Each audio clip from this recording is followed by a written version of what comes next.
Hello, and welcome to this next episode of this podcast series that I call Practice Speech, because I want to practice to talk about some funny and some interesting and some quirky things.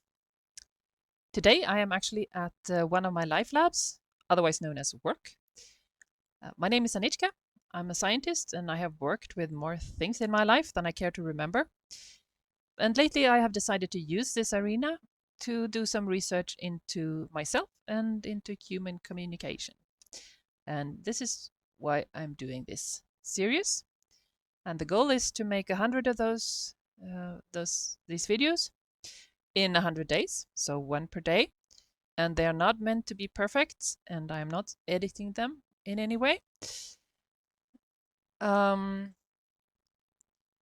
So today I have decided that I was going to talk something about stories. After all I'm doing in this channel is tell stories, so that kind of makes sense.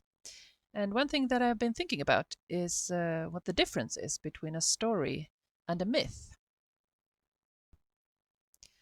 I like to think of myths as being the stories that we tell ourselves about ourselves. Stories, they can be just stories. They can be about someone else, they can be about facts or things that we have heard or experienced, but which we have very little relation to ourselves. But myths are stories that we have really taken into our hearts, that we have made to mean something about ourselves. Values is something that is closely related to myths because the values that we hold very often have their foundation in the myths that we tell. Or we can use myths to explain and justify our values. So, from that perspective, a myth is the most fundamental concept that we can have that defines not just our own existence, but our future actions. The myth is what gives us identity and helps us to make sense of ourselves. Our myths tells us who we are. And when we tell our myths to others, we tell them who we think that they should be, who they are in our eyes. And that is actually a great responsibility. Think of what we do when we tell our children where they come from. Right? We give them an identity. And that is actually the greatest responsibility on the planet.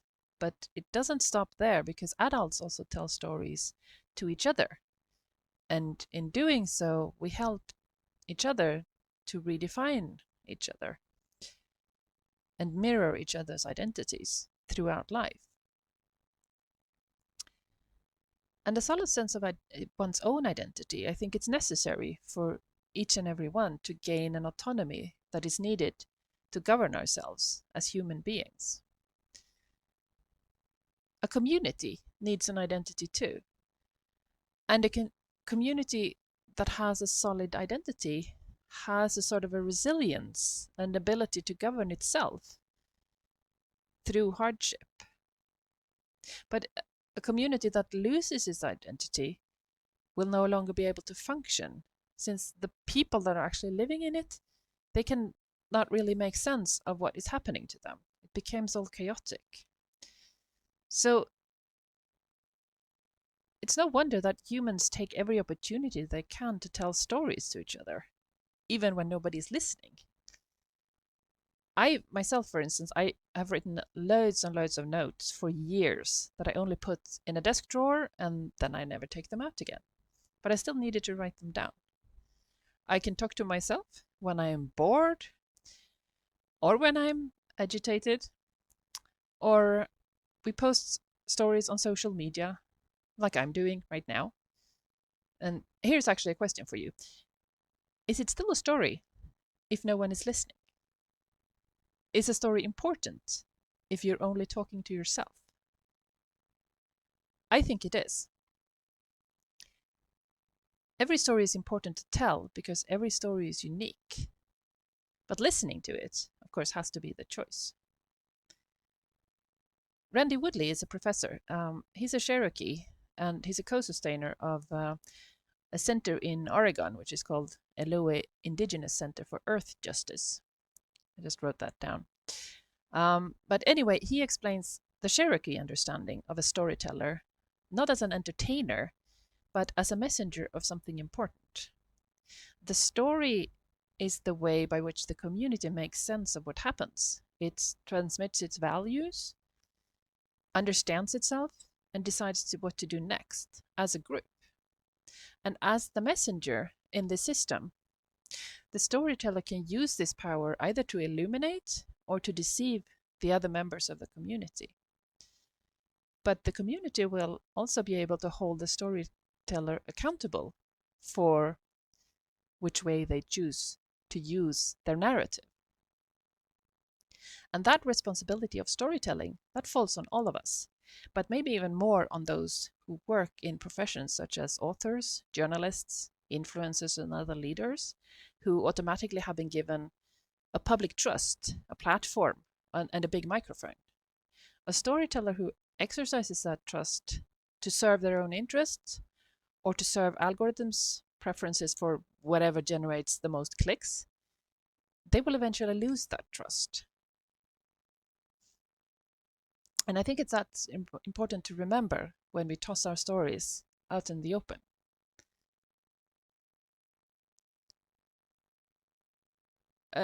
If we read on Wikipedia, then myth is actually defined as a genre of folklore consisting of narratives that play a fundamental role in a society. Emphasis on the last bit. The word myth stems from a Greek word that means speech or thought, discourse, conversation, story, saga, tale, anything delivered by word of mouth. But the word probably existed before the Greek language, and the actual roots are ultimately unknown. One author who has written several books on this subject is Yuval Noah Harari. He also talks about both stories as myths and religious stories.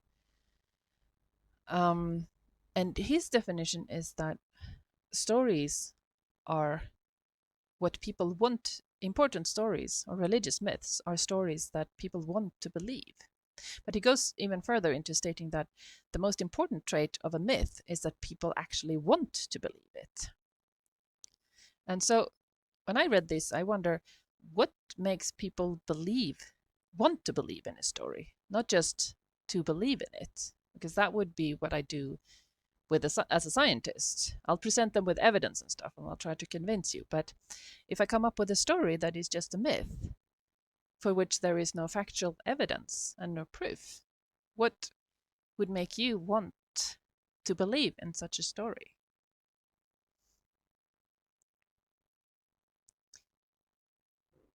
I'm inclined to say that we don't need any evidence to explain those stories that we take to heart.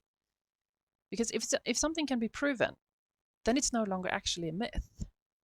If something is certain, then we have no need for faith. A friend of mine from the Quaker community expressed this very eloquently. And she said that instead of using the word believe, she liked to use the word resonate when thinking about stories or reading books. So a story that resonates with you is one that feels right to you. And nobody can tell you what will feel right to you.